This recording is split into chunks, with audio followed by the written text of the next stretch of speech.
bigger welcome. Hello, San Francisco. TEDx. Oh my God, blinding light. Hi, everybody. How are you? Fine. Oh my gosh. Okay, so my name is Mel Robbins, and for the last 17 years, I have done nothing but help people get everything that they want. Within reason. My husband's here. And so I've done it in the courtroom, in the boardroom, in the bedroom, in people's living room, whatever room you want to be in. If I'm there, I will help you get whatever you want by any means necessary. For the last 3 years, I host a syndicated radio show. 5 days a week, I go live in 40 cities, and I talk to men and women across America who feel stuck. Do you know that a third of Americans feel dissatisfied with their lives right now? That is 100 million people. That's insane. And I've come face to face with it in this new show that I'm doing, which is also insane. It's called In-Laws. I move in with families across America. You guessed it, who are at war with their in-laws. We move them into the same house. I verbally assassinate everybody. We open up Pandora's box, and I get people to stop arguing about the donuts and who's hosting Thanksgiving dinner and talk about the real stuff. And that's what I want to talk to you about. I'm here for you. I'm going to tell you everything I know in less than 18 minutes about how to get what you want. So I want you to take a millisecond right now, and I want you to think about what you want. You. And I want you to be selfish.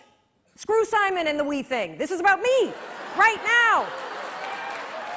Sorry, Simon. What do you want? And here's the deal. I don't want it to sound good to other people. Being healthy will not get your ass on a treadmill. Losing your man boobs so you could hook up with somebody, now that's motivation. So I want to know, what do you want? Do you want to lose weight? Do you want to triple your income? Do you want to start a nonprofit? Do you want to find love? What is it? Get it right here. You know what it is. Don't analyze it to death. Just pick something. That's part of the problem. You won't pick. So we're going to be talking about how you get what you want. And frankly, getting what you want is simple. But notice I didn't say it was easy. It's very simple. In fact, if you think about it, we live in the most amazing moment in time. So that thing that you have up here, whatever it may be, you want to use healthy eating to cure your diabetes, you want to figure out how to take care of the elders and start a new hospice center, you want to move to Africa and build a school, guess what? You could walk into a bookstore right now and buy at least 10 books written by credentialed experts on how the hell you do it. You could Google it, and you could probably find at least, I don't know, 1,000 blogs documenting the step-by-step transformation that somebody else is already doing. You can find anybody online and cyberstalk them.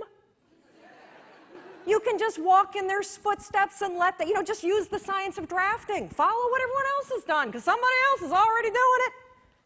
So why don't you have what you want? When you have all the information that you need, you have the contacts that you need, there are probably free tools online that allow you to start a business or join a group or do whatever the heck you want. It all comes down to one word.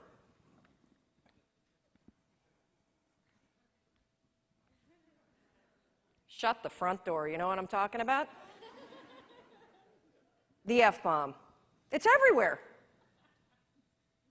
You hear it all the time, and I honestly don't understand what the appeal is of the word. I mean, you don't sound smart when you say it. And it's really not expressing how you really feel. It's sort of a cheap, shot to take. And of course, I'm talking about the word fine. How you doing? Oh, I'm fine. Oh, really? You are? Dragging around those extra 40 pounds? You're fine? Feeling like roommates with your spouse? And you're fine? You haven't had sex in 4 months? You're fine? Really? I don't think so. But see, here's the deal with saying that you're fine. It's actually genius. Because if you're fine, you don't have to do anything about it. But when you think about this word fine, it just makes me so angry. I mean, here we are at a conference about being alive, and you're going to describe the experience of being alive as fine? What a flimsy and feeble word. If you're crappy, say you're crappy. If you're amazing, say you're amazing. Tell the truth. And this not only goes for the social construct, oh, I don't want to burden you with the fact that I hate my life, or, hey, I'm amazing, but that would make you feel terrible. The bigger issue with fine is that you say it to yourself. That thing that you want, I guarantee you, you've convinced yourself that you're fine not having it. That's why you're not pushing yourself. It's the areas in your life where you've given up, where you've said, oh, I'm fine. My mom's never going to change, so I just can't have that conversation.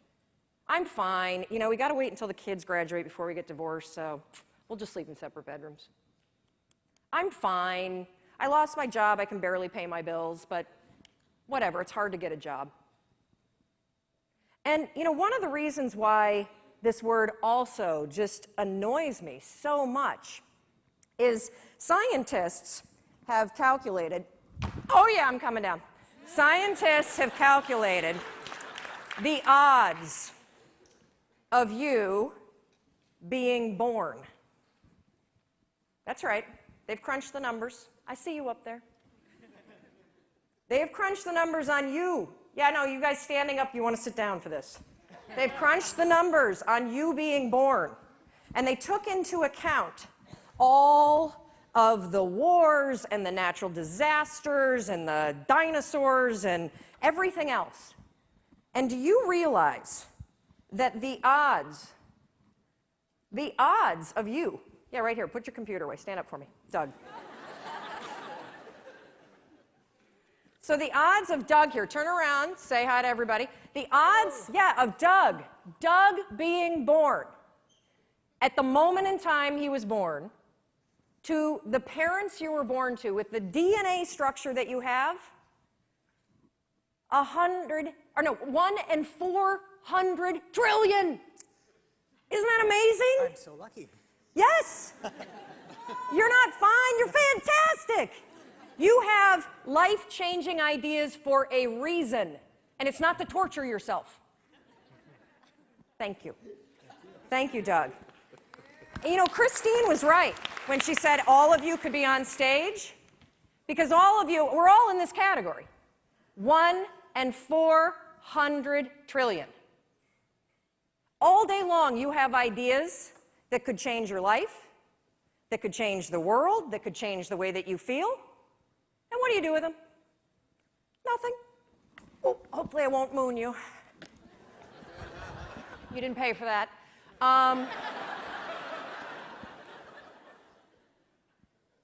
And I want you to just think for a minute, because we all have, I love to use the analogy, the inner snooze button. You have these amazing ideas that bubble up, right? You've been watching people all day, and I guarantee you, ping pong balls, boom, boom, boom, boom, boom, boom, boom. You've got an idea, oh, I should do this, I should do that. And every time you have an idea, what do? Boop, hit the snooze. What's the first decision you made this morning? I bet it was to go back to bed. Yep, the first decision today, I'm 1 in 400 trillion, I'm going to go back to sleep. And I get it. Your bed is comfortable. It's cozy, it's warm. If you're lucky, you've got, somebody that you love next to you. Or in my case, I've got my husband and my 2 kids and possibly the dog. And the reason why I'm bringing up this first decision that you made today and the inner snooze alarm is because in any area of your life that you want to change, there's one fact that you need to know. Just one. You're never going to feel like it. Ever. No one's coming.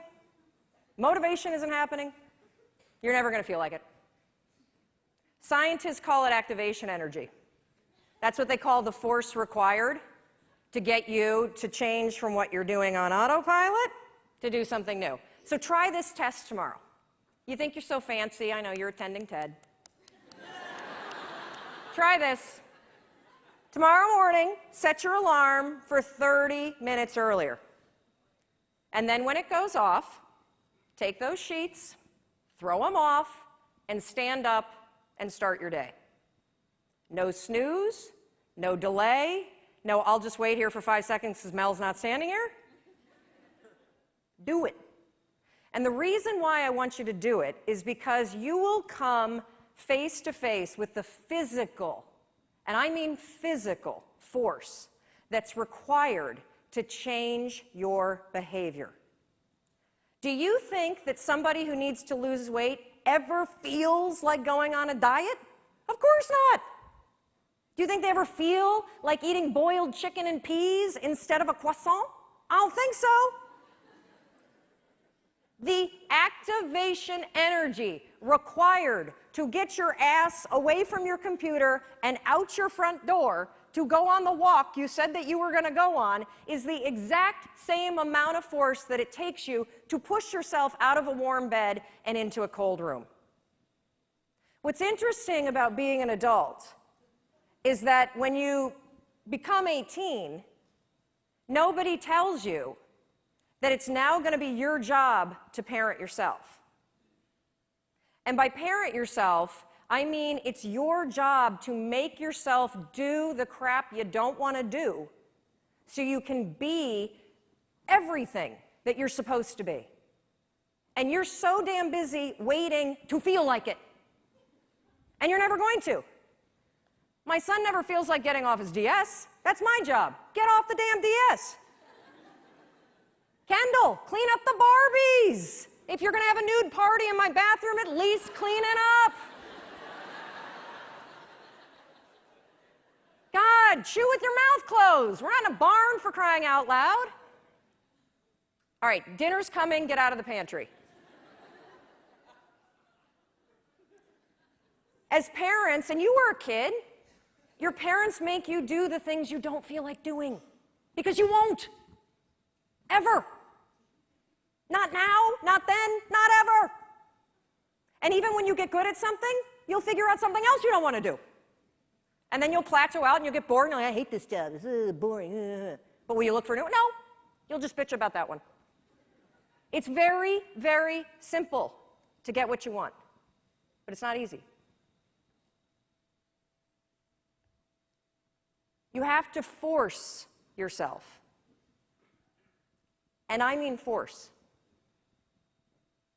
And the reason why I use the word force, when Roz was up here and talking about the emotion tracking, and she had the picture of the two sides of the brain, I look at the brain the exact same way. Only I describe one side of your brain as autopilot, and the other side is emergency brake. That's the only two speeds you get. Autopilot, emergency brake. And guess which one your brain likes better? Autopilot. You've had the experience where you've driven to work, right? And you get there and you're like, oh my God, I don't remember driving here. You weren't drunk. That was your brain on autopilot. It was functioning just at this level. And the problem with your mind is that anytime you do anything that's different from your normal routine, guess what your brain does? Emergency brake. And it has that reaction for everything. Everything. You walk into the kitchen and you see everybody's left their breakfast dishes for you. And you think for the 100th time, I'm going to kill them. In fact, I'm going to leave them here and I'm going to make them do it. But that's not your normal routine, is it? So your mind goes, emergency brake. And you go right into autopilot. I'll just load it and be pissed and then not have sex. That's what I'm going to do.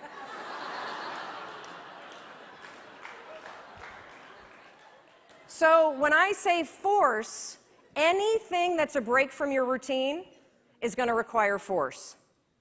And if you think about your life, it's kind of funny because are kids, and then we become adults, and we spend so much time trying to push our life into some sort of stable routine, and then we grow bored of it.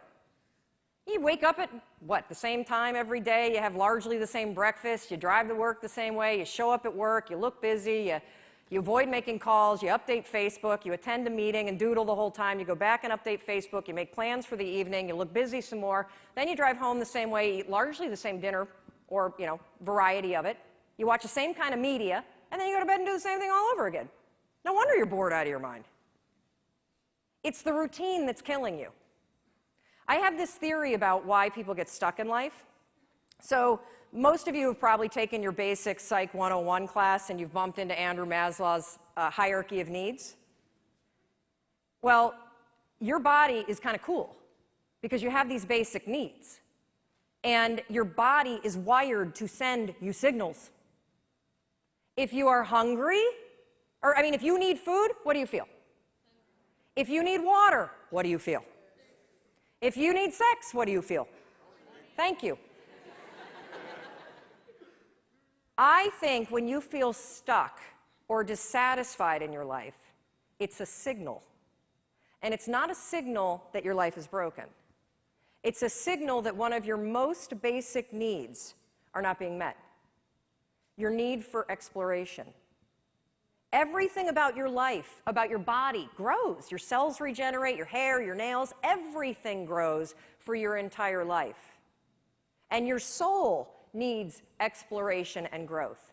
And the only way you'll get it is by forcing yourself to be uncomfortable. Forcing yourself to get outside. Out of your head, thank you. If you're in your head, you're behind enemy lines. That is not God talking, okay? It's not.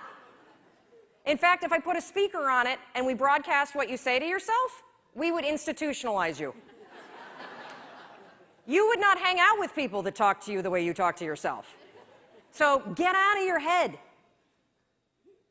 Your feelings are screwing you. I don't care how you feel. I care about what you want. And if you listen to how you feel when it comes to what you want, you will not get it. Because you will never feel like it. And you need to get outside your comfort zone. It's not about taking risks, it's about getting outside your comfort zone. Those first 3 seconds when you push yourself out of bed, they blow. But once you're up, it's great. Those first 3 seconds when you're sitting here in a studio or a stadium like this and somebody says, get up and come dance, and you think, oh, I should do that. And then you're like, oh. That experience that you had where you had the impulse to do it, and then you didn't do the activation energy required to force yourself, your emergency brake got pulled. I'm sitting right here. I'm not going up with those crazy people. I don't like to dance. Well, what happened for me is I came up and I bumped into Rachel, and then we started talking, and next thing you know, she's tweeting. And we're friends. And boom, get outside. That's where the magic is. That's where the 1 in 400 trillion exists. So everything I do, wait, okay, this is the last part, sorry. So one more thing that you can use, I call it the 5-second rule. Your mind can process a facial expression in 33 milliseconds. It can move pretty damn quick. The other thing that it does very quickly is if you have one of those little impulses that are pulling you, if you don't marry it with an action within 5 seconds, you pull the emergency brake and kill the idea. Kill it. If you have the impulse to get up and come dance while the band is playing, if you don't stand up in 5 seconds, you're going to pull the emergency brake. If you have an impulse about you were inspired by somebody's speech today, and you don't do something within 5 seconds, write a note, send yourself a text. Anything physical to marry it with the idea, you will pull the emergency brake and kill the idea. Your problem isn't ideas, your problem is you don't act on them. You kill them. It's not my fault. It's not anybody's fault. You're doing it to yourself. Stop it. I'm counting on you. 1 in 400 trillion. You got stuff to do. And it's not going to happen in your head. So I want you to practice this today. When we go off to party, thank God it's coming soon, because I think we all could use a cocktail. I want you to practice the 5-second rule.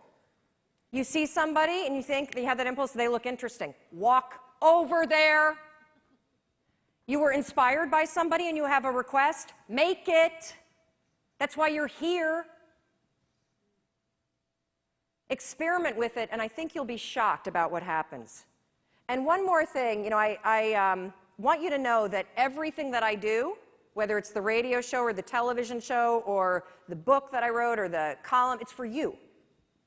And if there is anything that I can do, if I can do anything to make you do the things you don't want to do so you can have what you want, I will do it.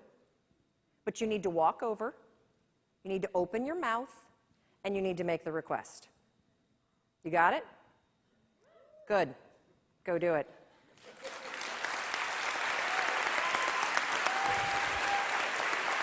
Thank you.